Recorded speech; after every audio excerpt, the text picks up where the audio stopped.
and thank you everyone for coming here tonight at very short notice to give a message to the US Embassy. Last week in Parliament was one of those days that I will always remember. I remember that dreadful day in March 2003 when, by deception, dishonesty and lies, MPs chose to vote to go to war in Iraq. And we know the cost, we know the price, we know the legacy, just as they did a few years before in Afghanistan. And throughout the debate last week, it was almost the exorcising of a ghost of Iraq vote, so far as many MPs were concerned. It was a mea culpa moment for many of them. They were confessing that they'd been misled and made a huge mistake in 2003, and they weren't going to make it again. The Prime Minister was very unclear as to what the point was of the bombardment of Syria. Nobody here, nobody I know, nobody I would want to know would ever approve of the use of chemical weapons in any form.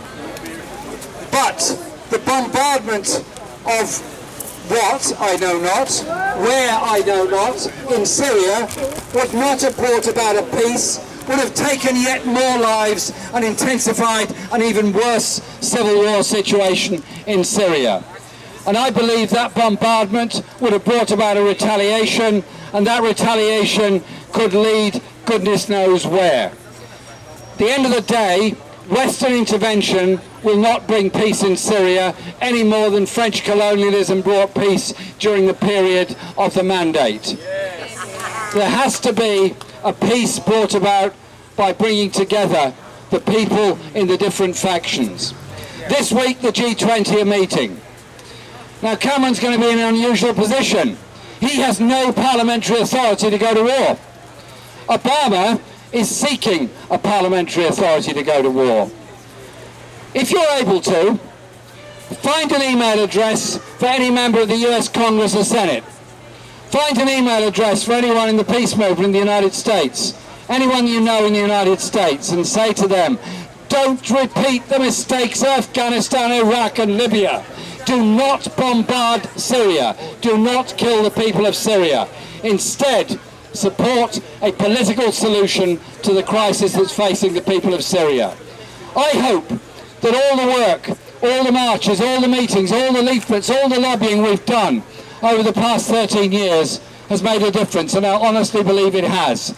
And that vote in Parliament last week was the culmination of the drip for peace that we have made from the Stop the War Coalition and CND and all the other groups over all these years. And if we now get involved in bombardment in Syria, the 100,000 have already lost their lives, the 2 million are already refugees. I think the situation would be made worse and more dangerous as a result of it. There are arms pouring in from Saudi Arabia and money pouring in from Saudi Arabia. We don't need Western arms on top of that. We need a peace process and a peace settlement that recognises the needs of the people of Syria, not the needs of the military-industrial complex around the world that has done so well out of so many wars. And in finality, I just say this to you. I really do hope that last Thursday was a turning point in our history.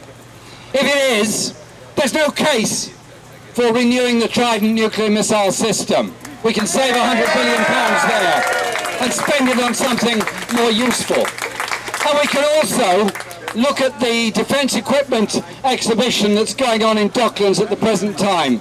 Are we proud to be one of the world's biggest arms exporters? No! Because if you export arms, you're not in a very strong position to complain when somebody uses them against innocent civilians.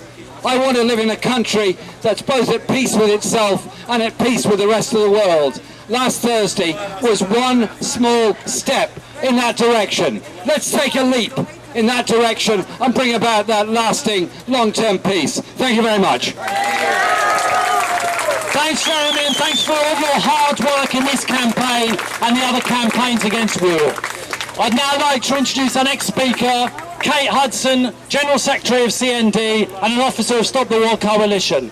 Kate Hudson. Thanks very much, Chris, and thanks to Jeremy as well, particularly for advancing the cause in Parliament. At last, hundreds of MPs have now seen what Jeremy saw along with us over a decade ago.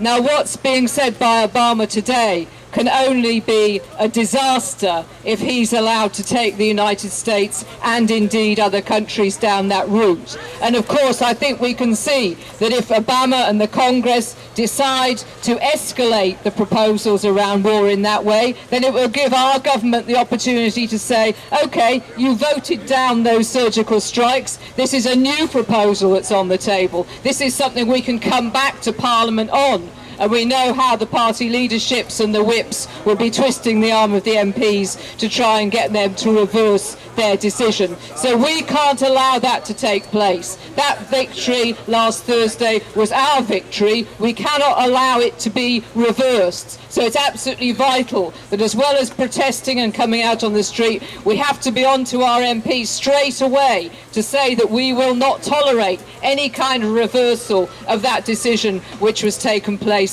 last Thursday.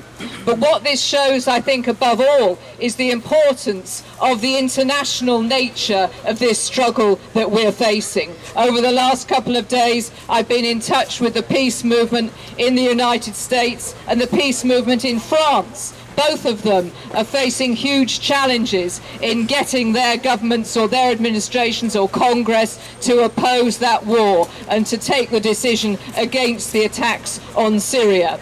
In 2003, part of the success of the anti-war movement was having that global day of action on February the 15th. It wasn't just 2 million in London, it was tens of millions across the world. We have to regenerate that movement and we have to support each other. We have to support the comrades and colleagues and activists in France in their campaign against Hollande's war, and we have to support the peace movement in the United States as well. Yesterday I was speaking to Judith LeBlanc from United for Peace and Justice and Peace Action in the United States. I said, can you win? Is it possible you can win in Congress? And she said, it's possible. It may not be the most likely outcome, but it's definitely possible. But it will only take place if they have the kind of campaigning and demonstrations and lobbying taking place, so those Congress people are forced to listen to the will of the American people. Because in the same way the majority opposed that war here in Britain, the majority opposed that war in the United States. And if you've been following it on Twitter or on the internet, you'll have seen the protests coming from military personnel there, saying that they do not want to fight in Syria. With Al-Qaeda. They don't wish to fight for Al-Qaeda. That's the position. That's what they're saying. So we have to be alert to that. We have to back that movement in the United States, back the movement in France, and work together. Next Monday, when the vote is coming, most likely taking place in the US Congress, they've asked us to internationalize that day of action against the war. So next Monday, we'll be coming here to the embassy to make our international protest against the war while the Congress is meeting, debating and voting. Let's also get that out, make it an international day of action against war on Syria. Thank you. Thanks very much.